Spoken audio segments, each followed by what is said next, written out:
ایک حدیث مبارکہ میں نبی کریم صلی اللہ علیہ وسلم نے فرمایا کہ ایاکم والدخول علی النساء، کہ تم عورتوں کے ساتھ خلوت میں جمع ہونے سے بچو۔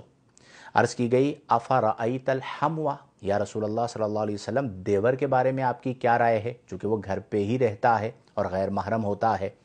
تو نبی کریم صلی اللہ علیہ وسلم نے جو الفاظ ارشاد فرمائے وہ یہ تھے کہ الحمو الموت، آپ نے فرمایا دیور موت ہے۔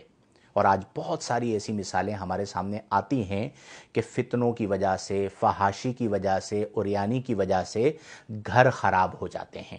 تو جو عمل ہوا اس پر توبہ کریں، اللہ سے معافی مانگیں، اور اپنے گھر کا ماحول ایسا رکھیں کہ تنہائی میں بھابھی اور دیور جمع نہ ہوں۔